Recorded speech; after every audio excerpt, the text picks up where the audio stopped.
Fala pessoal, tudo bem? Vamos continuar nossos estudos de direito penal, falando agora sobre princípios do direito penal. Matéria muito importante que dá toda a origem, né, às leis penais. Então, muita coisa se segue do nosso direito penal legal, lá do Código Penal, né, tanto na parte geral quanto na parte especial, a partir desses princípios que são a origem, né, da origem à legislação. Essa legislação tem que seguir essas normas dos princípios. E muitos princípios, assim como no direito processual penal, eles sim derivam da Constituição da República. Por isso que eu vou botar aqui, só para fazer um reforço da matéria, dizendo, pessoal, olhem só, tanto o processo penal quanto o direito penal, ele vai seguir as determinações constitucionais. Então, quando a gente fala dos princípios do direito penal, que a gente vai ver logo a seguir essa lâmina, a gente está pensando que esses princípios estão em harmonia com todos os princípios constitucionais também. E vejam só, destaco aqui os mais importantes, vejam só, igualdade, liberdade e justiça é previsto no preâmbulo da nossa Constituição Federal. Agora, o artigo 1º, inciso 3º, né, dignidade da pessoa humana, esse que dá origem a todos os direitos fundamentais. Artigo 3º, uma sociedade livre e justa. Artigo 4º, prevalência dos direitos humanos. Tá? Então, o nosso direito penal, ele tem a sua própria principiologia, claro, mas a gente tem que sempre pensar que eles derivam de um texto constitucional, da dignidade da pessoa humana, dos direitos fundamentais. Primeiro princípio fundamental de primeira geração, né, dos direitos fundamentais, previsto lá no nosso artigo 5º, né, o inciso 39 lá do artigo 5º da Constituição da República, e também no artigo 1º do Código Penal. Princípio da reserva legal ou legalidade, né? Tem esses sinônimos, pode chegar na prova para vocês, tanto como princípio da reserva legal ou como da legalidade. Vejam só, esse princípio é fundamental, ele é lá do início dos anos 1800, tá? Que surgiu esse princípio, e ele serve como limitação do poder estatal, da arbitrariedade estatal. É um poder que o cidadão tem contra o Estado. Por quê? Porque eu só posso ser punido se houver lei anterior que defina a minha conduta como crime. Então, se hoje não fosse crime matar alguém, eu matasse alguém hoje, não poderia ser criminalizada a minha conduta. Mesmo que viesse uma lei amanhã e entrasse em vigor dizendo que não pode mais matar ninguém. Então, por isso tem que ter lei escrita e anterior à conduta. Isso é um limite ao Estado, porque o Estado não puna o cidadão como bem quiser. De repente eu tenho um inimigo político lá no Senado, na Câmara dos Deputados, no Congresso Nacional, e o cara, não, vamos punir a conduta do Felipe porque ele fez isso ontem. Vamos fazer uma lei que criminaliza essa conduta. Não, né? Essa lei tem que existir antes da minha conduta. Vejam só, o crime, né? Esse princípio da reserva legal, ele tem uma definição, ó. O crime é de função exclusiva da lei federal. Onde é que está escrito isso? No artigo 22, inciso 1 da Constituição Federal. Eu só faço uma ressalva aqui para vocês. No parágrafo único desse artigo 22, diz o seguinte, que os estados, as unidades federativas, ou, por exemplo, os estados membros, eles podem até fazer leis penais, desde que exista uma lei complementar permitindo isso, e essa lei penal estadual, por exemplo, tinha que ser sobre alguma coisa local, alguma coisa necessária daquele estado federativo. Tá? Então existe uma exceção à regra, mas ela necessita de lei complementar, ela precisa de alguns requisitos, tá? Mas como regra, então, a função exclusiva do Congresso Nacional, ou pela Câmara dos Deputados Federais, ou pelo Senado, né? A fábrica de leis penais está lá no Congresso Nacional. Tá? Importante esse princípio. O que nós temos mais para falar sobre ele? Olha só como é que pode aparecer os requisitos, né, desse princípio ali, as nomenclaturas que podem fazer parte desse princípio. Lex prévia, ou seja, tem que ser anterior. Lex stricta, não há analogia em malam parte, não se esqueçam. No direito penal não é aceito analogia em malam parte. Em bonam parte pode ser sim, e se é a favor do réu, pode ser feita uma analogia. O que é analogia? A analogia é quando eu não tenho lei sobre determinado assunto e eu tenho que pegar como base uma outra lei, seja do direito penal ou mesmo do direito civil, tributário, seja lá o que pode complementar. Isso não pode ser utilizado contra o réu, porque senão ofenderia o princípio da reserva legal, o princípio da legalidade. Da lei scripta, é lei escrita. Então ela tem que ser escrita e também tem que ser certa, é o princípio da taxatividade, precisa e objetiva. Todo mundo tem que entender. A lei não é feita somente para jurista, para juiz, promotores, advogados. Não, ela é feita para todo mundo, nós cidadãos. Então todo mundo tem que entender essa lei. É isso que pode cair no seu concurso, é isso que você deve estar atento.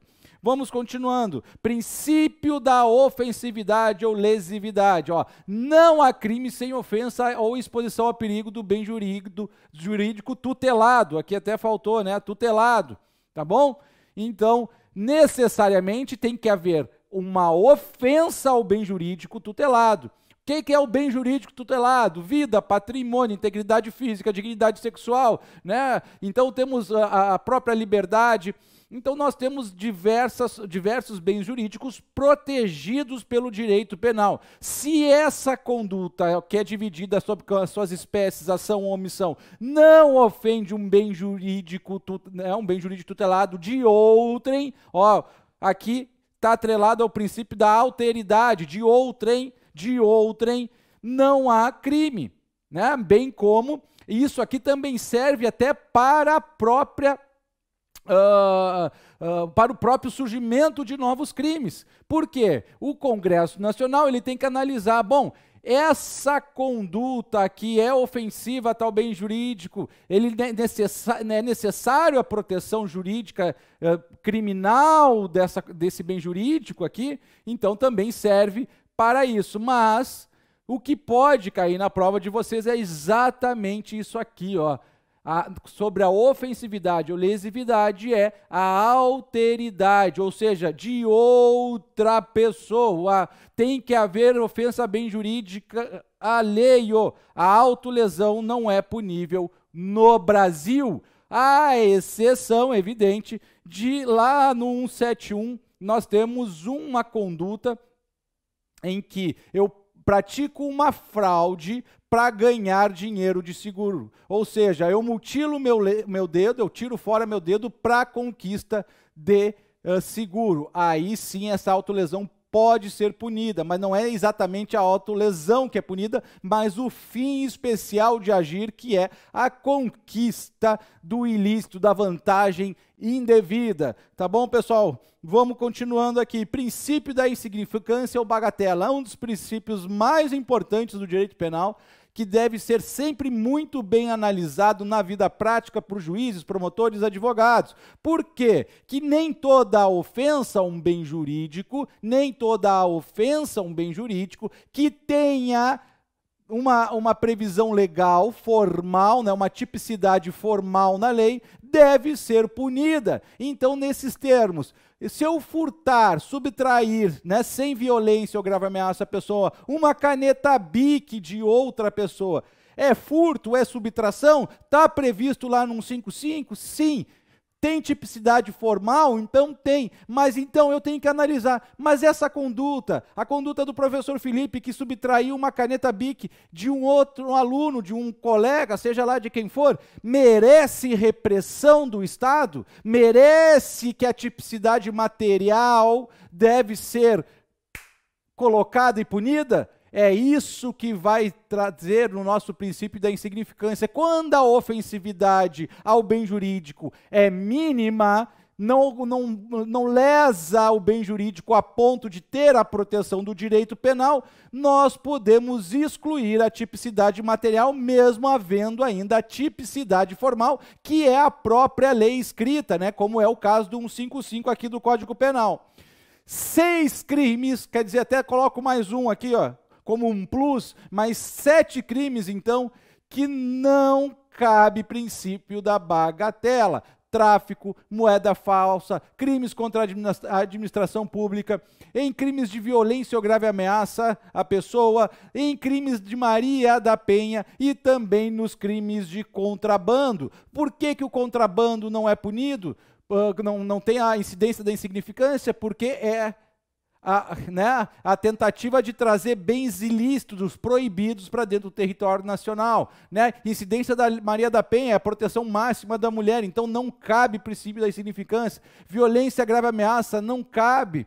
Moeda falsa, mesmo que seja R$1, R$2, não cabe. Tráfico, ou mesmo o 28 do tráfico, que é o uso, né, de substância de drogas, isso também não cabe, porque o 28 por si só, ele já requer que tenha pouca droga, né? Então, se você está colocando, mas ele só tinha 2, 3 baseados, então isso é insignificância? Não, né? Porque o uso já é inerente ter pouca quantidade de entorpecentes. Tá? Vamos ver os requisitos aqui que vocês têm que saber sobre o princípio da insignificância ou bagatela. Mínima ofensividade da conduta do agente, ausência de periculosidade da ação, reduzido grau de reprovabilidade do comportamento, inexpressividade da lesão provocada, mais elementos subjetivos, né, reincidência e antecedentes. Né, e esses aqui são requisitos objetivos, enquanto esse é subjetivo. Tá? Aqui muita gente faz uma mnemônica, Mari, né, para a gente entender e tentar gravar isso para a prova de concurso, que pode cair exatamente isso na sua prova quanto ao princípio da insignificância. Princípio da intervenção mínima, necessidade de eliminar o arbítrio do legislador quanto às normas penais incriminadoras. Então, quer dizer, não é, além do princípio da legalidade, o legislador federal lá do Congresso Nacional, ele não pode simplesmente, bom, desde que tenha lei eu posso botar qualquer crime. Não, isso tem que ter uma análise mais aprofundada, seleção de bens jurídicos e proteções realmente importantes e imprescindíveis para a nossa sociedade, né? Então esses ataques aos bens jurídicos têm que ser relevantes e ataques intoleráveis, né? Como hoje é a própria questão do stalking. Se chegou a uma conclusão que o stalking é sim um ataque jurídico relevante e intolerável, que merece a proteção, principalmente de mulheres que são perseguidas, né? Porque o stalking é o crime da perseguição 147A, que entrou recentemente no nosso ordenamento jurídico. Não se esqueçam que essa lei revogou o artigo 65 da Contravenção Penal. Subsidiariedade, o que vai trazer esse princípio? Né? Que esses dois princípios, eles são subespécies, né, do gênero intervenção mínima. A subsidiariedade vem trazer a última ratio, quer dizer, o direito penal deve ser utilizado em último caso. Falhando o direito civil, falhando o direito administrativo, tributário, coisa, não tem mais o que fazer, então vamos nos recorrer ao direito penal. Ele é o último meio que deve ser utilizado. Princípio da irretroatividade da lei penal, tá? Quer dizer que toda lei ela vai vigorar, né? Toda lei vai vigorar enquanto vai ter a sua validade, desculpa, enquanto tiver a sua vigência. Tudo bem, beleza. Agora, e se uma lei mais nova, benéfica surgir, o que vai valer? Vai valer essa lei mais benéfica. Ela vai retroagir, beleza. Agora, se é uma lei penal mais grave, pode retroagir? Não. É disso que vai tratar a irretroatividade da lei penal. A lei penal que vem para pior, mais severa, ela não retroage à conduta do agente, somente se a conduta, ação ou omissão é praticada já na vigência dessa lei pior. Não se esquecer lá do nosso artigo 3º do CP, que vai tratar das leis penais temporárias ou excepcionais. Aqui é uma exceção essa irretroatividade, porque essas leis têm ultraatividade, ou seja, se lá em 2014, na Copa do Mundo, aqui tinha crimes de falsidade de símbolos da FIFA, evidentemente, tá, pessoal? Evidentemente que eu praticando uma conduta em 2014, eu vou poder ser condenado lá em 2018, porque a gente sabe muito bem que um processo, uma investigação não inicia e acaba em 6 meses, 3 meses, 4 meses, demora anos. Então, se eu pratiquei uma conduta numa vigência de uma lei temporária e pratico um crime, desde que seja dentro do período de vigência, que nem foi na Copa do Mundo, de janeiro a dezembro de 2014, tinha um novo crime por lei temporária instituído no Brasil, que era a falsificação de símbolos da FIFA. Se eu falsifiquei naquele ano, é evidentemente que vai ter uma ultraatividade essa lei lá na frente para eu ser punido, porque senão não tem sentido. Tá? Então, o artigo 3º é uma exceção aqui desse princípio da irretroatividade, tá? Porque, teoricamente, acabando o período legal ali do ano, né, de 2014, estaria abolido do nosso ordenamento jurídico aquele crime. Claro que, evidentemente, se eu pratico um crime de falsificação de símbolos da instituição FIFA em 2015, eu posso praticar e responder por outros crimes, mas não aquele previsto nessa lei temporária. Tá bom? Aqui tem 2 exemplos só para a gente reforçar isso, mas a gente, claro, já estudou isso em direito penal quando falou de abolício crimes, né, de leis penais melhores, piores, né, de leis penais incriminadoras, tá bom? Então, é só um reforço para a gente também ter esse princípio. Princípio da culpabilidade, ó, não há crime sem culpabilidade. E evidentemente que a gente tem a culpabilidade lá da teoria, né, analítica do crime, que é tipicidade, ilicitude e culpabilidade. Essa culpabilidade da teoria analítica aqui que vai dizer que tem que ter conhecimento, né, tem que ter vontade e consciência do fato. É um dos elementares, né, da culpabilidade lá, dos elementos analíticos do crime. Mas aqui essa culpabilidade, ela não afeta só o autor do fato, é um fenômeno social, né? É uma força existente em determinado momento que necessita uma análise da culpabilidade ou não, tá? Ela vai permitir um triplo sentido, faz um juízo de valor que permite atribuir responsabilidade pela prática de um fato típico antijurídico e também serve como limite da pena. Quando a gente estuda a pena, né, lá na retribuição e prevenção do artigo 59, que são as teorias, teoria mista da pena, né? O que a retribuição é? É um próprio limite, né? Um limite e uma proporcionalidade entre a ação ou omissão e a aplicação de pena, tá? Não permite a responsabilização objetiva e é necessário ter dolo ou culpa, e a gente já vai falar sobre esses princípios aqui, ó. Princípio da responsabilidade individual, artigo 5º, 45 da Constituição. A pena não pode passar da pessoa do réu. Importantíssimo, importantíssimo. Ninguém pode assumir a responsabilidade penal por outrem. Não, é só aquela. Se eu pratiquei um crime, a minha mãe, meu pai, um político, um tio, um amigo, não pode falar eu vou assumir a pena por ti. Não pode. No cível até pode, mas no crime não. Princípio da materialização ou exteriorização do fato. O que se pune em direito penal é o fato exteriorizado. Não se pune a vontade, a intenção, um estilo de vida, tá bom? Preste atenção nisso, pelo menos no Brasil.